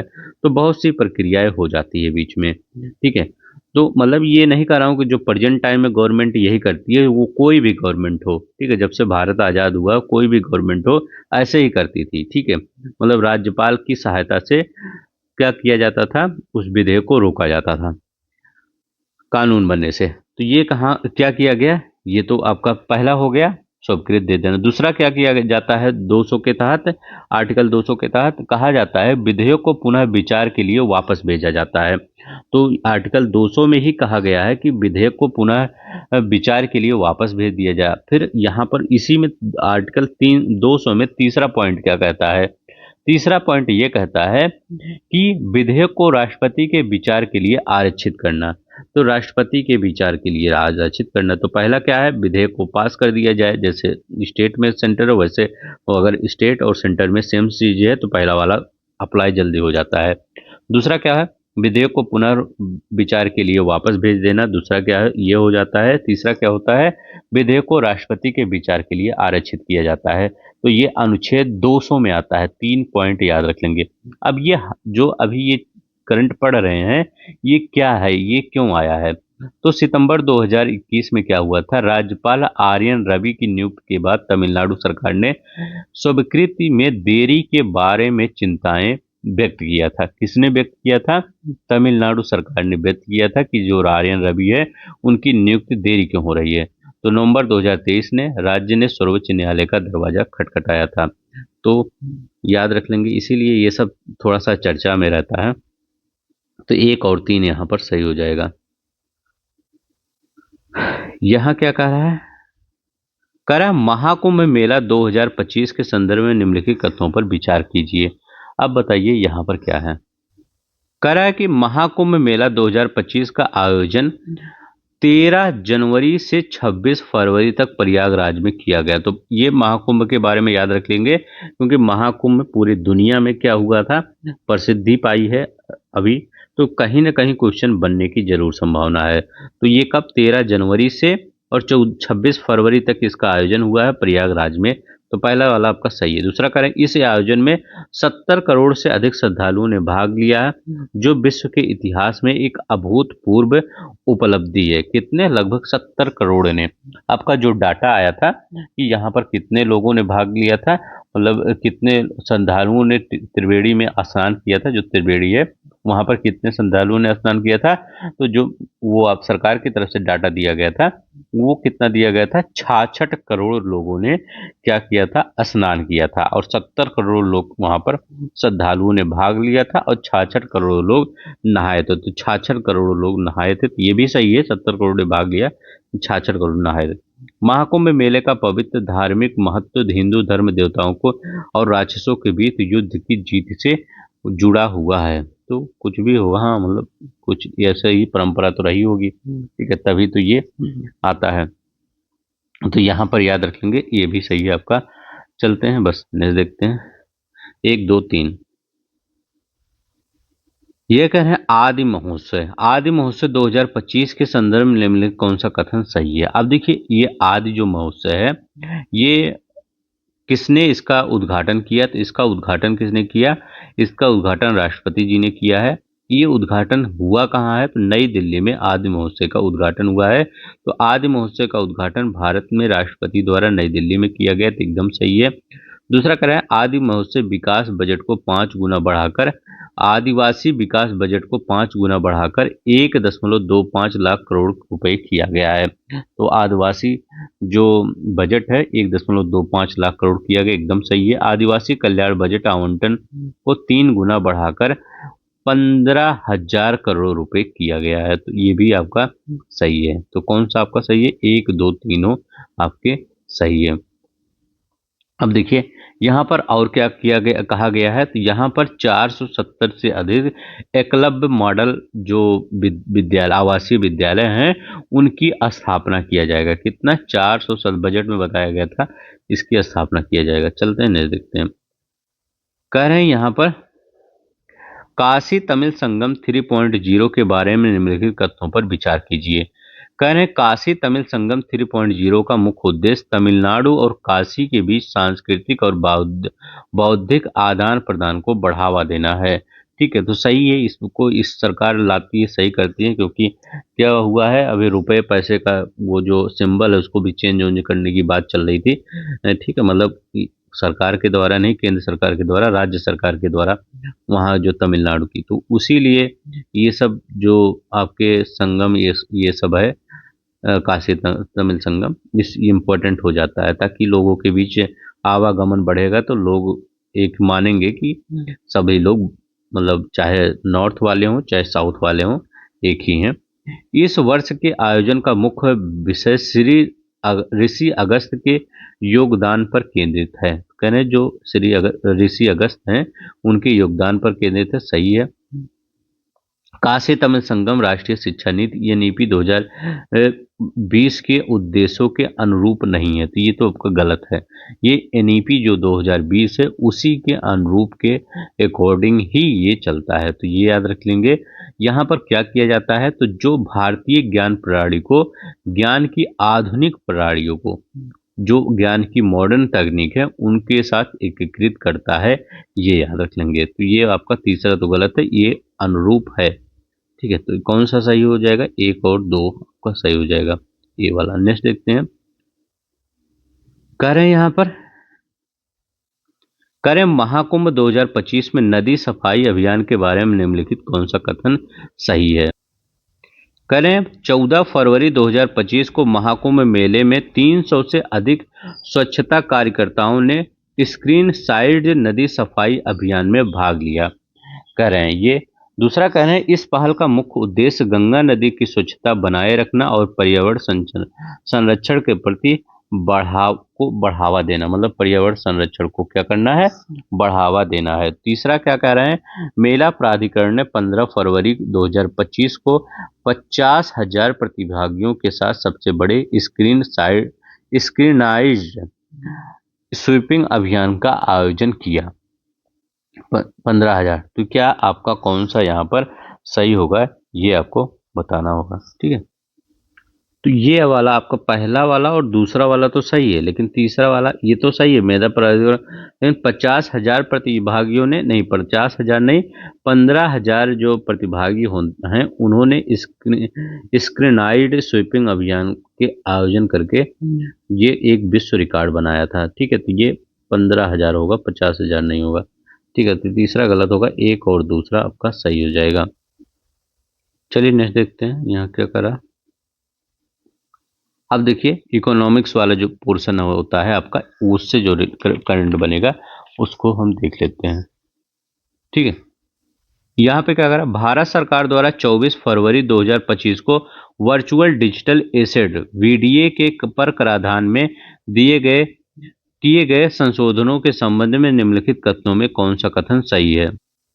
पहले तो ये बता देना चाहता हूँ ये है क्या, वीडीए है क्या। तो वीडीए जानते हैं क्या है, जो क्रिप्टो करेंसी नहीं होती उसका जो मिसयूज हो रहा है उसी को रोकने के लिए ये बनाया गया है, मतलब बीडीए। ठीक है, वर्चुअल डिजिटल एसेट पर जो कराधान में बदलाव की घोषणा की गई उसी के तहत ये वीडियो काम करता है। ठीक है, तो ये वीडियो की अगर परिभाषा देखते हैं तो सभी प्रकार का जो क्रिप्टो एसेट होता है इसमें शामिल होता है, जिनमें क्रिप्टो होता है, एनएफटी होता है, अन्य डिजिटल चीजें शामिल किया जाता है। ठीक है, कार्ड वाउचर इसमें नहीं होता। ठीक है, ये भी याद रखेंगे। अब देखिए इसी के तहत क्या आया, बीडीए क्रिप्टो करेंसी, एनएफटी, अन्य डिजिटल मूल्य प्रतिनिधि शामिल है, लेकिन उपहार कार्ड इसमें शामिल नहीं होता है, तो सही है इसका। अनपेक्षित आय की श्रेणी में बीडीए में होने वाली आय को शामिल किया गया है, जिस पर 60% कर दर और 50% जुर्माना लगाया गया है। दूसरा भी सही है। क्रिप्टो लेनदेन में रिपोर्टिंग सभी संस्थाओं को 2025 दायित्व तो लागू होंगे। करें 2025 से दायित्व जो होंगे वो सभी लागू होंगे, तो ये 2025 से नहीं 2026 से ये सब लागू होंगे। पहला दूसरा थोड़ा सही है। नेक्स्ट देखते हैं, यहाँ कह रहे हैं कि भारतीय रिजर्व बैंक आरबीआई द्वारा हाल ही में घरेलू बैंकिंग प्रणाली में नकदी संकट को दूर करने के लिए उठाए गए कदमों में निम्नलिखित कौन सा कथन सही है? पहला कह रहे हैं आरबीआई ने $10 बिलियन रुपए स्वैप नीलामी की घोषणा की है, जिसका कार्यकाल 3 साल का होगा। तो ये दूसरा कह रहे हैं जिसका कार्यकाल 3 साल का होगा, तो पहला तो एकदम सही है। ठीक है, भारत की बैंकिंग प्रणाली में 20 फरवरी 2025 तक लगभग 1.7 ट्रिलियन नकदी की कमी थी। तो 2020 फरवरी 2025 तक कितना नकदी की कमी थी? 1.7 ट्रिलियन की नकदी की कमी थी, ये याद रख लेंगे। करें अक्टूबर 2024 में से फरवरी 2025 तक रुपए की डॉलर के मुकाबले 5.5% क्या है, गिरावट दर्ज की गई है। तो ये गलत है, 5.5% गिरावट नहीं, 3.3% की गिरावट दर्ज की गई है, ये याद रखिएगा। अक्टूबर 2024 से फरवरी 2025 तक 3.3% की क्या है, गिरावट दर्ज की गई है। तो ये आपका कौन सा पहला और दूसरा सही हो जाएगा। नहीं देखते हैं यहाँ क्या करें हाल ही में बीमा सुधारों की समीक्षा के लिए गठित दिनेश खारा समिति के संबंध में कौन सा कथन सही है? तो पहले ये याद रखिएगा कि दिनेश खारा समिति किस लिए गठित की गई थी। तो दिनेश खारा समिति किस लिए गठित की गई है? तो बीमा सुधारों की समीक्षा के लिए। तो मैं कहता हूँ बीमा सुधारों की समीक्षा के लिए दिनेश खारा समिति की गठित की गई है। पहला क्वेश्चन आपका ये तैयार हो गया। दूसरा करें दिनेश खारा समिति को बीमा अधिनियम 1938 की समीक्षा और संशोधन के सुझाव के लिए गठित किया गया है। तो दूसरा ये अधिनियम याद रख लीजिए कि बीमा अधिनियम 1938, ये याद रखिएगा, पहला वाला सही एकदम। समिति में 7 सदस्य शामिल हैं जिनमें बीमा और वित्त क्षेत्र के विशेषज्ञ, सही है। समिति का मुख्य उद्देश्य भारत में बीमा क्षेत्र में 100% प्रत्यक्ष विदेशी निवेश को लागू करना। तो ऐसा नहीं है, भारत में मतलब बीमा क्षेत्र में 100% करें विदेशी निवेश को लागू करना, ये गलत है। तो इसका जो मेन उद्देश्य है, इसका उद्देश्य है कि जो 1938 की बीमा अधिनियम है, इसकी जांच करना और आवश्यक सुधार करना। ये खारा समिति की यही आपका ये है, बीमा सुधारों की 1938, ये याद रखिएगा, ज़्यादा इंपॉर्टेंट है। 1938 बीमा अधिनियम की जांच करना, ठीक है, और सुधार पर बल देना। तो एक और दो सही है। नेक्स्ट देखते हैं, यहाँ पर क्या कह रहा है कि हाल ही में वित्त वर्ष 2025-26 में MOSPI द्वारा जारी किए गए नए आर्थिक डाटा प्रकाशन के संदर्भ में निम्नलिखित कथनों पर कौन सा सही है। MOSPI हर साल 30 अप्रैल को निजी क्षेत्र के पूंजीगत व्यय कंपैक्स इरादों के नई सर्वेक्षण रिपोर्ट जारी करेगा। मासिक श्रम बल सर्वेक्षण PLFS का डेटा हर महीने 15 तारीख को जारी किया जाएगा। औद्योगिक उत्पादन सूचकांक IIP डेटा हर महीने की 28 तारीख को जारी किया जाएगा। तो इसमें कौन सा आपका सही है? तो यहाँ पर आपका कौन सा है? तीनों ही सही है, याद रख लेंगे। कौन सा? तीनों ही सही है। नहीं, देखते हैं अब ये क्वेश्चन, अच्छा क्वेश्चन है। हाल ही में जारी आवधिक श्रम बल सर्वेक्षण PLFS अक्टूबर दिसंबर 2024 के तिमाही के अनुसार शहरी बेरोजगारी के संदर्भ में निम्नलिखित कथनों पर विचार कीजिए। करें, शहरी क्षेत्रों में 15 वर्ष या उससे अधिक आयु के व्यक्तियों के लिए बेरोजगारी की दर 6.4% दर्ज की गई है। कितना दर्ज की गई है? 6.4% दर्ज की गई है। हिमाचल प्रदेश में महिलाओं की बेरोजगारी 24% थी, जो राज्य में सबसे अधिक थी। तो ये भी सही है। हिमाचल प्रदेश में जो ये थी, सबसे ज़्यादा बेरोजगारी थी, जो राज्य में सबसे अधिक थी। गुजरात में सबसे कम बेरोजगारी दर 3% थी। तो गुजरात में सबसे कम बेरोजगारी कितनी थी? 3% थी। तो ये भी आपका सही है। तो यहाँ पर कौन सा सही है? तीनों ही आपका सही है। डी वाला आपका आंसर सही होगा। नेक्स्ट देखते हैं, करें कि भारत टैक्स 2025 के संदर्भ में निम्नलिखित कथनों पर विचार कीजिए। भारत टैक्स 2025 का आयोजन 14 से 27 फरवरी तक दिल्ली में किया गया। करें, 14 से 27 फरवरी तक दिल्ली में आयोजित किया गया भारत टैक्स 2025। इस कार्यक्रम का आयोजन वाणिज्य और उद्योग मंत्रालय द्वारा किया गया। करें, इसका आयोजन किसके द्वारा किया गया? वाणिज्य और उद्योग मंत्रालय के द्वारा किया गया। दूसरा करें कि प्रधानमंत्री नरेंद्र मोदी ने 16 फरवरी 2025 को इस कार्यक्रम को क्या किया था? संबोधित किया था। तो कब संबोधित किया था? ये 16 फरवरी 2025 को किसने संबोधित किया था? मोदी जी ने संशोधित किया था। अब करें, भारत टैक्स 2025 क्षेत्रीय कपड़ा परंपराओं, चिकनकारी, बधनी और कांजीवरम रेशम का प्रदर्शन किया गया था। तो यहाँ पर कौन सा सही हो जाएगा? तो यहाँ पर आपका जो दूसरा होगा, इस कारण वाणिज्य और उद्योग मंत्रालय द्वारा किया गया, तो ये गलत है। ये भी सही है, ये भी सही है, ये भी सही है। अब देखिए, मोदी जी ने किया है, तो ये इंपॉर्टेंट हो जाता है कि भारत टैक्स 2025। अब यहाँ पर आपको ये बताना होगा कि ये किस मंत्रालय द्वारा किया गया था। इसका आयोजन टेक्सटाइल मंत्रालय द्वारा किया गया था। जब यहाँ पर कपड़ा परंपराओं को और चिकनकारी, ये सब बधनी और काजीवरम रेशम है, तो यहाँ पर टेक्सटाइल तो मंत्रालय द्वारा किया जाएगा, ना कि वाणिज्य मंत्रालय द्वारा किया जाएगा। तो ये याद रखिएगा, भारत टैक्स का आयोजन किसके द्वारा किया गया है? ये टेक्सटाइल मंत्रालय के द्वारा किया गया है। 14 से 17 फरवरी तक दिल्ली में आयोजित किया गया भारत का, और मोदी जी ने इसका क्या किया है? इसको संबोधित किया है, भारत टैक्स। और भारत टैक्स 2025 कपड़ा क्षेत्र में और परंपराओं और चिकनकारी, बदनी, काजीवरम रेशों का प्रदर्शन किया है। तो यहाँ पर कौन सा सही हुआ? 1, 3, 4, दूसरा वाला गलत है। तो ये भारत टैक्स 2025 बहुत इंपॉर्टेंट है, याद रख लेंगे। नेक्स्ट देखते हैं, यहाँ पर क्या कह रहा है, भारत सरकार द्वारा प्रस्तावित विदेशी गतिशीलता सुविधा और कल्याण विधेयक 2024 के संदर्भ में विचार कीजिए। करें यह विधेयक 1983 के उत्प्रवासन अधिनियम को प्रस्थापित करेगा तो सही है। इसका मुख्य उद्देश्य भारतीय प्रवासियों के अधिकारों और कल्याण की रक्षा करना तो एकदम सही है।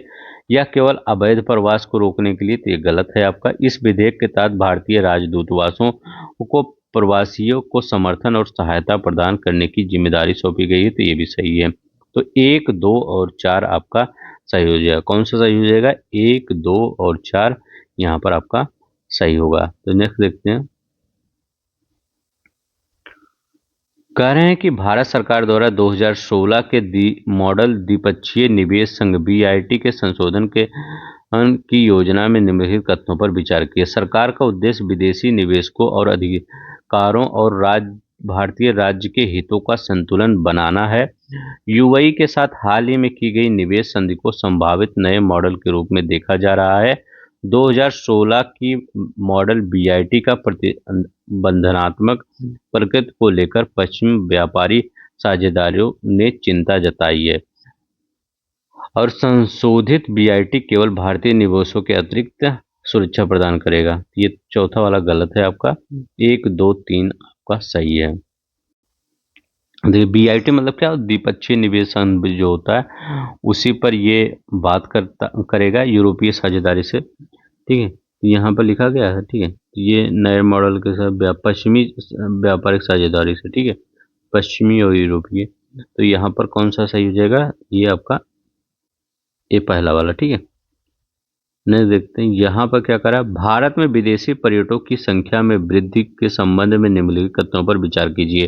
करें भारत में लगभग 2023 में लगभग 95.2 मिलियन विदेशी पर्यटकों ने यात्रा किया है तो एकदम सही है।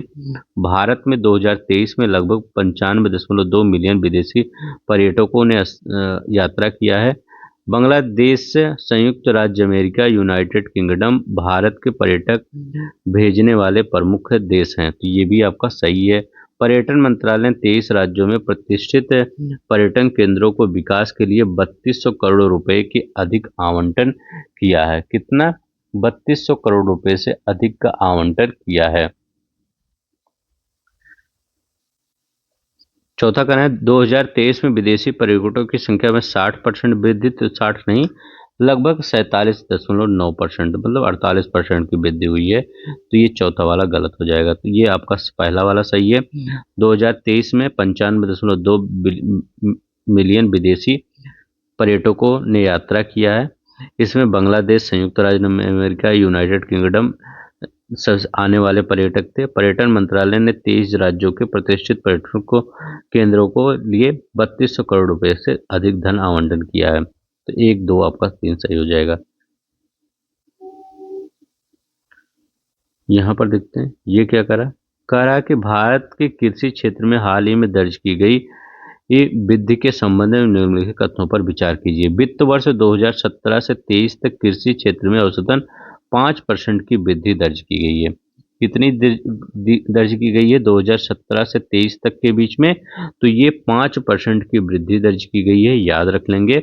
यहाँ क्या कह रहा है कि कृषि आय में पिछले एक दशक में सालाना 5.23% की वृद्धि दर्ज की गई है। कितना? 5.23% की। ये भी सही है। पशुपालन और मत्स्य पालन जैसे संबंध कृषि विकास में प्रमुख चालक बन गए हैं तो ये भी आपका सही है। दूसरा कहना 2024 की खरीफ खाद्यान्न का उत्पादन का अनुमान 200 मतलब मीट्रिक टन था तो ये क्या था? ये सॉरी 2000 में, ये गलत है, लगभग 1647.05 मीट्रिक टन था तो ये आपका सही है। कौन सा आपका?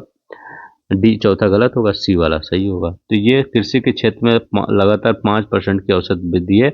इसी के क्षेत्र में ये आपका करंट बना था। कितना परसेंट? ये याद रखिएगा 5% की वृद्धि दर्ज की गई है। तो आपका यहाँ पर आर्थिक से जितना क्वेश्चन था लगभग खत्म हो गया। आज के लिए बस इतना ही, क्योंकि अब ज़्यादा लंबा वीडियो हो जाएगा। अगले दिन आ जाएगा वीडियो आपका, नहीं तो बहुत ज़्यादा लंबा हो जाएगा। अब अगला आपका अंतर्राष्ट्रीय हो गया और साइंस एंड टेक हो गया, इससे जो रिलेटेड क्वेश्चन बनेगा उसको हम कर लेंगे। तो बस अगर आपको इस टाइप के क्वेश्चन चाहिएगा तो प्लीज़ लाइक शेयर सब्सक्राइब कर दीजिएगा। आज के लिए बस इतना ही। जय हिंद, जय भारत।